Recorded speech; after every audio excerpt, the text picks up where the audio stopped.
कभी आपने सोचा है कि एक स्त्री किस तरीके से अपने आप को, अपने मन को और अपने ख्यालों को किस तरीके से बांध कर, समेट कर और मतलब इकट्ठा करके रखती है।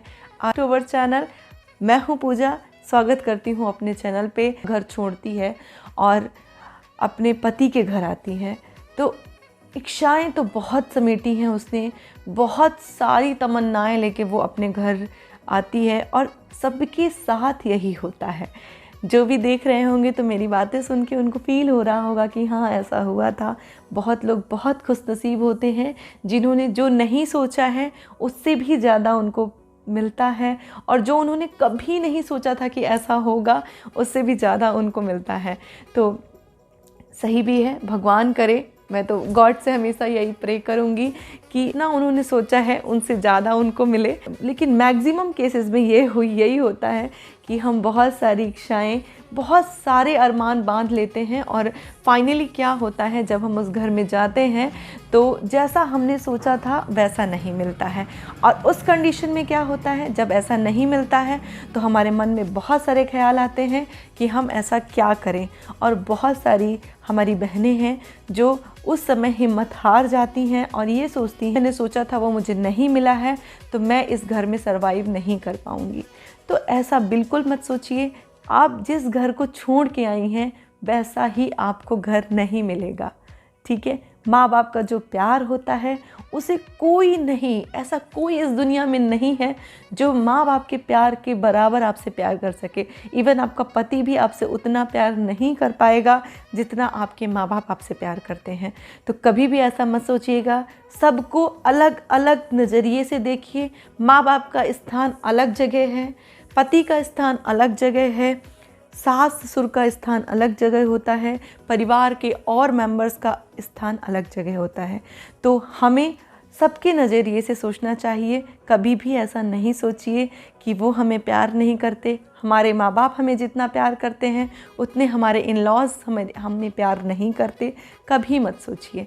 ये सबसे बड़ी बात है। तो ये पहला पॉइंट है, पहली बात है जो हर एक लेडीज़ को ध्यान में रखना चाहिए कि जितना आपके माँ बाप प्यार कर सकते हैं इस धरती में आपको उतना कोई प्यार नहीं कर सकता है। क्योंकि आप सोचिए ना, जो एक माँ है जो आपको जन्म दे रही है, जो आपको पैदा करी इस दुनिया में, जो आपको लाया है, उससे बड़ा कौन होगा? कोई नहीं होगा ना। तो यही बात है, बस मैं आपको यही समझाना चाह रही हूँ कि आप कभी मत सोचिए कि मेरी माँ मेरे लिए करती थी पर मेरा पति मेरे लिए नहीं कर रहा है या मेरी सास मेरे लिए नहीं कर रही है। बिल्कुल मत सोचिए। कितना भी वो कर लेंगे लेकिन आपको हमेशा कमी ही लगेगी, है ना। तो कभी मत सोचिए। और रही बात, जब आप ससुराल जाएंगे तो बहुत सारी चीज़ें ऐसी होती हैं कि आपको मैनेज करना पड़ता है। तो बहुत सारे लोग करते हैं, बहुत अच्छे से मैनेज करते हैं और करना भी चाहिए। आपको हमेशा ध्यान में रखिए कि सबका जो नेचर होता है, सबका सोचने का तरीका होता है वो बिल्कुल अलग होता है। आप उसमें कोई भी बदलाव नहीं कर सकते हैं। आप कोशिश करिए कि आप अपने बड़ों से सलाह लीजिए और यदि बड़े समझदार हैं तो आपका सपोर्ट ज़रूर करेंगे। और आप उनसे ज़रूर एक बार बोलिए कि आप जो भी आपके मन में चल रहा है वो अपने बड़ों से ज़रूर बताइए। और ये हो गई आपकी दूसरी बात कि आप अपने बड़ों से अपनी बात यदि आप शेयर करना चाहते हैं तो ज़रूर करिए कि मुझे इस कारण से प्रॉब्लम हो रही है, आप इसका समाधान करिए। फिर रही तीसरी बात, हमेशा बात कहाँ पे आके अटक जाती है कि लड़कियां हमेशा ये सोचती हैं कि मैं इस घर में तो बस एक इंसान के चलते आई हूँ, वो इंसान मेरा ख्याल नहीं रख रहा है तो मैं कैसे इस घर में रहूँगी। तो बिल्कुल ऐसा मत समझिए। एक दूसरे को समझने में वक्त लगता है। तो आपको, यदि आपकी नई शादी हुई है तो आप अपने पति को समझिए, थोड़े दिनों तक उनके ख्यालों को समझिए। आप समझने की कोशिश करिए कि आखिर वो क्या चाहते हैं का मीन्स है कि उनका नेचर कैसा है। बहुत सारे लोगों का नेचर ऐसा होता है कि वो ज़रा सी चीज़ों में नाराज़ हो जाते हैं। तो आप कोशिश करिए कि हर चीज़ को आप समझिए, वो कब नाराज़ हो जाते हैं, कब वो खुश रहते हैं, क्या चीज़ उनको अच्छी लगती है, कैसी बातें उनको अच्छी लगती है। तो ये सारी चीज़ें आप ध्यान रखिए और कोशिश करिए कि जो अपने हैं उनको आप खुश रखिए। मैं आपको एक चीज़ बताती हूँ, कभी भी आप किसी को दुखी करके आप खुश नहीं रह सकते। तो एक छोटी सी मेंटेलिटी है, लोग कहते हैं जैसा वो करता है उसके साथ वैसा ही करना चाहिए। यदि सामने वाला आपके साथ बुरा कर रहा है और आप भी उसके साथ बुरा ही करेंगे तो आप में और उसमें क्या फ़र्क होगा? कभी ये सोचिए, यदि वो आपके साथ बुरा कर रहा है, आप वही करिए ना जो आपकी इंसान करिए। जब तक आपके अंदर सामर्थ्य है तब तक आप अच्छा करिए। से कम यदि हस्बैंड वाइफ वाकई में एक दूसरे को समझना चाहते हैं तो कम से कम उनको 1 साल का वक्त लगेगा। वो आपकी बातों को समझ पाएंगे और आप उनकी बातों को समझ पाएंगे। तो ये हो गई आपकी चौथी टिप। फिर 5वीं बात मैं आपसे करती हूँ, यदि आपको ऐसा लगे कि किसी चीज़ से प्रॉब्लम हो रही है, मेरे किसी चीज़ से सामने वाले को प्रॉब्लम हो रही है, सामने वाला इन द सेंस आपके इन लॉज में किसी को आपसे प्रॉब्लम हो रही है, तो कोशिश करिए उस जगह से आप थोड़ी देर के लिए हट जाइए। देखेंगे आपकी अपने आप सब चीज़ें सही हो जाएंगी। वहाँ पे बात बिगड़े, वहाँ से थोड़ी देर के लिए इधर उधर हो जाइए, क्योंकि इससे आपकी भी भलाई है और जो भी जिसको प्रॉब्लम हो रही है उसे भी भलाई होती है। तो और एक बात और, आखिरी बात है पर बहुत ज़्यादा, इतनी ज़्यादा इम्पॉर्टेंट है कि आप अपने मन को हमेशा मजबूत करके रखिए। कभी भी आपको हार नहीं माननी है। यदि आप हार मान गए तो इतने दिन तक जीने का कोई फ़ायदा नहीं है। यदि आपने अपने विषम परिस्थिति में, जीवन में सबकी कठिनाइयाँ आती हैं, कोई भी बिना कठिन समय बिताए इस दुनिया से नहीं जा सकता है।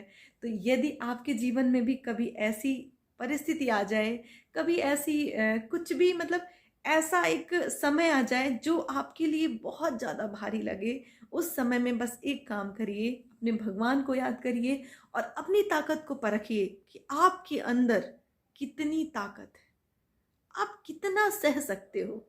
और वो ईश्वर जो ऊपर बैठा है ना, वो उसे ही तकलीफ देता है जिसके पास सहने की क्षमता होती है। ठीक है, तो ये गलत नहीं है। कभी आप आजमाइएगा, आपके साथ देखिए छोटी मोटी प्रॉब्लम ना बहुत बड़ी प्रॉब्लम नहीं होती है। बहुत सारे लोग परेशान रहते हैं कि मेरी जॉब नहीं लगी, जॉब नहीं लगी इसलिए मैं परेशान हूँ, पर ये कोई बात नहीं होती। आपकी जॉब नहीं लगी तो आप इसमें परेशान क्यों हैं? दुनिया में बहुत सारे काम हैं जिसको आप करके पैसे कमा सकते हैं और पैसे कमा के अपना घर चला सकते हैं। ज़रूरी नहीं है कि जो महल में रहता है उसे देख के आप उसकी बराबरी करें। आपके पास जो हैसियत है आप उसी में चलिए, जी पाएंगे, बिल्कुल जी पाएंगे। हिम्मत मत हारिए। तो मैं आपसे वो बात कर रही थी कि कभी भी यदि मेरा ये जो वीडियो है, यदि कोई जेंट्स देख रहे हैं, मैं उनके लिए भी बता दूं, यदि कभी आपकी पत्नी को ऐसी कोई प्रॉब्लम हो जाए कि जिसके कारण आपको ऐसा लगे कि हम क्या करें, अब हम क्या कर सकते हैं, तो बिल्कुल हिम्मत मत हारिए, डट के सामना करिए उस लास्ट समय का, जब आपके लिए सब कुछ अच्छा होगा।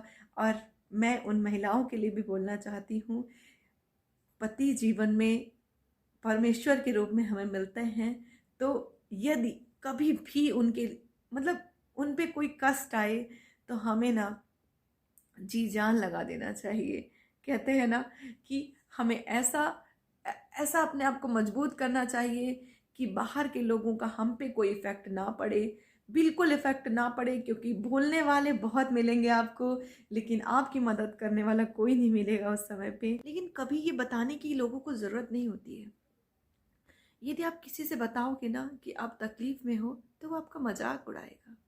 कभी भी वो ये नहीं समझेगा कि आप सच में तकलीफ़ में हो। कौन मदद करेगा किसी की?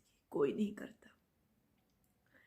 कुछ ही लोग ऐसे होते हैं इस दुनिया में जो वाकई में वो इस दुनिया में इसीलिए आते हैं कि वो लोगों की मदद कर सकें। तो मैं आपसे बस यही कहूँगी कि कभी भी आपका परिवार, आपकी पत्नी या आपके पति कभी भी प्रॉब्लम में हैं, तो आप उस समय इतने मजबूत हो जाइए कि आप उनके लिए ना एक सहारे का काम करिए और आप देखेंगे समय ऐसे गुजर जाएगा कि पता ही नहीं चलेगा। ज़िंदगी बहुत छोटी सी है। इस ज़िंदगी में हम जितना प्यार समेट सकते हैं लोगों से, बस वही है सब कुछ। और यदि आपको कोई नहीं समझता है तो आपको समझाने की ज़रूरत नहीं है उसे कि तुम मुझे समझो, मैं बहुत अच्छा हूँ या मैं बहुत अच्छी हूँ, आओ मुझे देखो मैं बहुत अच्छी बातें करती हूँ। ऐसा आपको करने की ज़रूरत नहीं है। एक दिन आएगा वो अपनी बातों को, आपकी बातों को ज़रूर समझेंगे। और मत समझने दीजिए ना, किसी के समझने से या नहीं समझने से क्या रख दीजिए, धीरे धीरे निकल जाएगा। समय रुकेगा नहीं, चला जाएगा। बस थोड़ा सा पेशेंस रखिए, समय निकलेगा और एक दिन फिर से अच्छा समय आएगा और आप उसी तरीके मैदान में उतरेंगे और लोगों को आप एक प्रेरणा के रूप में दिखाई देंगे।